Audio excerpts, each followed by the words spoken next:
What's going on, y'all? My name is Vincent, and this is my podcast of The Great Gatsby and The American Dream.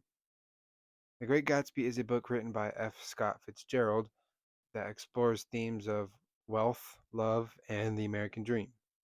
The book is narrated by a man named Nick Carraway who moves in next door to Jay Gatsby and his beautiful mansion. Nick was always curious about how Gatsby got his money, and later in the book we find out that he got his money through inherited wealth from his family members. Must be nice. And Nick also meets a man named Tom Buchanan, who is also extremely wealthy. And in the book, Jay Gatsby represents the new money while Tom represents the old money that's been earned. Now, let's get into the definition of the American dream.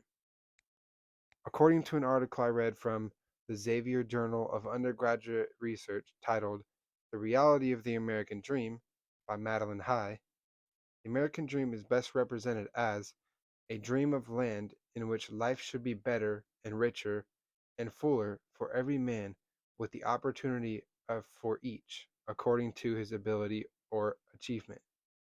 Now, the problem with The Great Gatsby is that it gives us details on how Tom and Gatsby got rich, but this isn't a reality. It's extremely harsh reality, and it's super uncommon. Let's get into a couple of interviews to see whether people think that The Great Gatsby is still relevant today and whether they think that the American dream still exists. Hi, I'm Heather Whiteside. This is my 24th year teaching English. I've been at Granite Hills for 6 years, in Apple Valley for 8 years, and then, like I said, this is my 24th year teaching English. I have a bachelor's degree and a master's degree in English literature.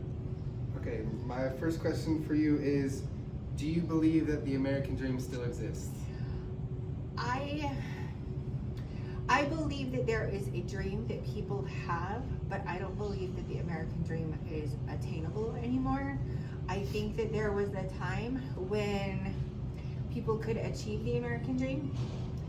Um, and I think that because of economics, because of inflation, because of just the state of the world, I think um, I think people still dream about having those things, but I think they are not going to be able to attain those things. Okay, cool.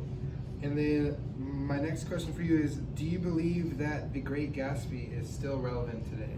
I do. I think that there are some universal themes. I think Right. the themes of wanting to be someone different. I think the theme of unrequited love is, I mean, we still read Romeo and Juliet. That's Right. like same diff. Um, yeah, I think wanting to fit in, wanting to be someone you're not, um, old money versus new money. I mean, that's still um, what do you call it? Generational wealth. Right. Versus people who have made. There's still, are you a Kennedy? Are you a whatever? There's still so many universal themes that are still relevant now that you don't even expect, but 100 years later, it just turned 100 a couple of weeks ago. Yes. All right. Okay. Thank you. Thank you. Okay, I'm here with Peyton and Cindy, and my first question for you guys is, do you believe that the American dream still exists? And we'll start with you. I still think that the American dream does exist. Only if that person is able to make that kind of money or has the opportunities to make the kind of money. But if they don't have the opportunities or they don't take the opportunities, then therefore they won't be able to succeed it. Okay, Cindy, what about you?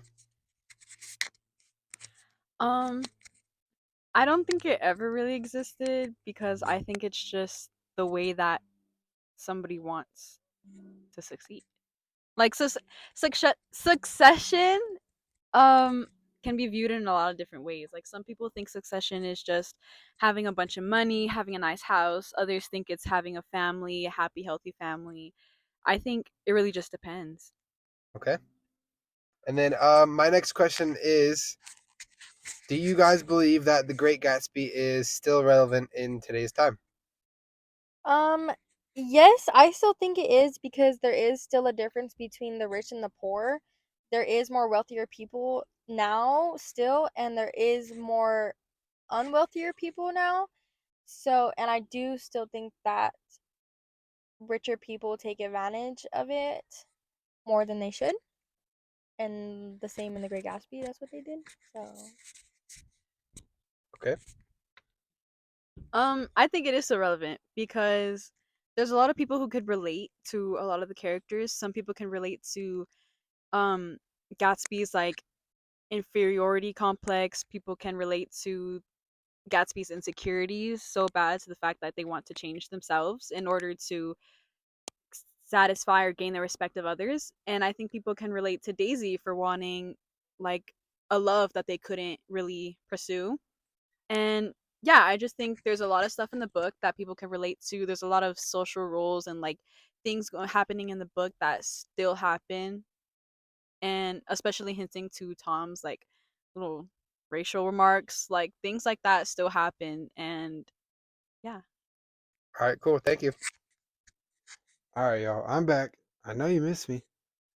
So, two out of the three people I interviewed said that there is still a dream of becoming rich and living a life full of happiness with the beautiful mansion like Gatsby, but the American dream itself does not exist.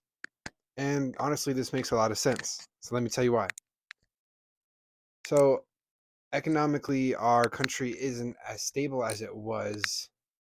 And now, with things like inflation and increase in prices, life is so much more expensive. And the odds of achieving the American dream that's represented in The Great Gatsby are becoming very slim to none. And what sucks about The Great Gatsby is that it leans heavily towards representing its characters and their relationships more than representing the American dream itself.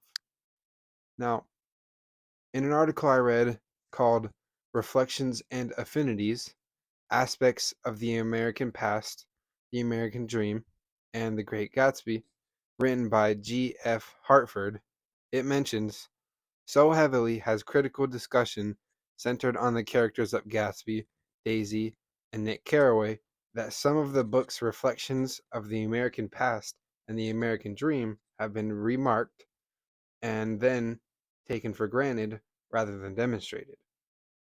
Overall, I can come to the conclusion that The Great Gatsby shows us an unrealistic version of the American dream. And if you're looking for a book that shows you the American past and the American dream, The Great Gatsby probably isn't the greatest choice. Now, besides all the negative talk, The Great Gatsby is a really great book and I would highly recommend. And who knows, you might find some elements where you can relate. But let's repeat the past, as Gatsby says, where times are cheap, so we can live that American dream. You can't repeat the past. Can't repeat the past. No. Why, of course you can.